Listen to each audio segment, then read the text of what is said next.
So sige, sagutin ko yung tanong mo since hindi lang naman ikaw ang una nagtanong sa akin kung paano mag-apply as a VA. Okay.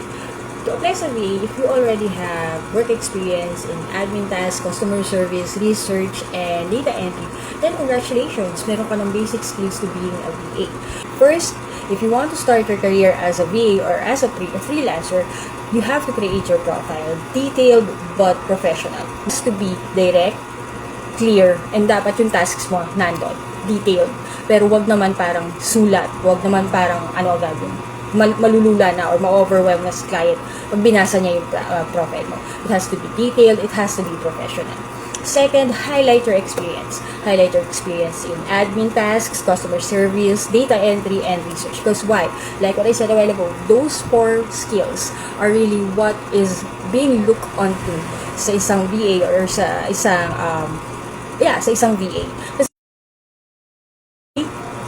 Also, you have to have resume. Hindi pwedeng yung resume mo pinapasa mo lang basta-basta.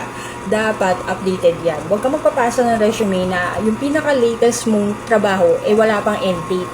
Diyos me, nako, yan ay red flag kila client. Naghahanap sila ng someone who is readily available.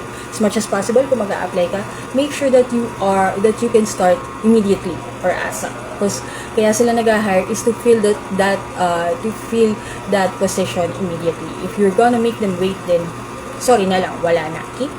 Third, add your tools and skills. You have to be able to learn at least, I can say, 4 skills aside from the 4 that I have mentioned a while ago. You have to still learn at least 4 tools and 4 skills like Google Workspace, Microsoft Office, and email handling and calendar management if you really want to be a VA.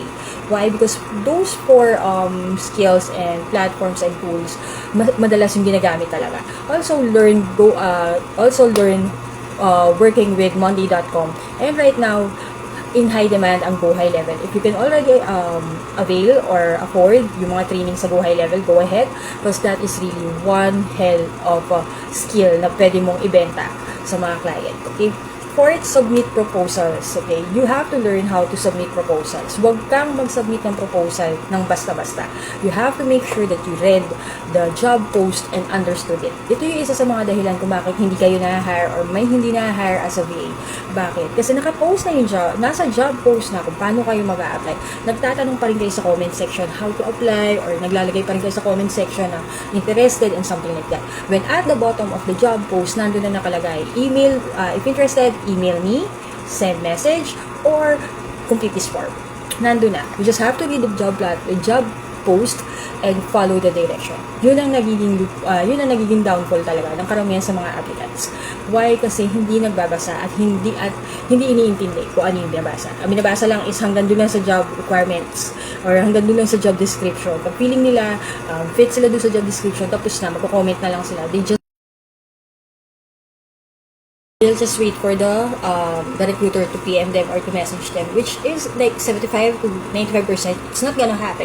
Kailangan kayo ang mag-apply, kayo ang mag-send ng message or mag-email ng application kay recruiter. Okay? Now, I have a top 4 platforms where I actually send my applications and find direct clients. As much as possible, I highly suggest to work directly with clients, but if you cannot find direct clients right now, dahil nag-umpisa ka lang, try applying with agencies. Walang problema to. Agencies have ready na protocol or ready set up kapag mag-hire sila ng VAs. So, they have that. However, with me, I work directly with clients. My top 4 platforms that I apply to, first is onlinejobs.ph. Ito yung pinaka-popular sa mga Filipino VAs and freelancers. Why? Because most clients there are focused on hiring Filipino VAs.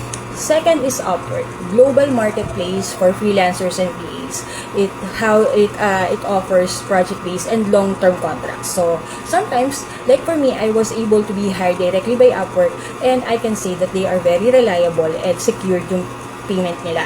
Mas maganda yun. Okay? Third is freelancer.com. Maraming entry-level tasks doon. Maraming data entry, maraming research, contract-based, and direct client talaga. My fourth platform is Fiverr or Fiverr. Some call it Fiverr, some call it Fiverr. This is great for skills-based and project-based work. So, try mo dun sa mga yan. Okay?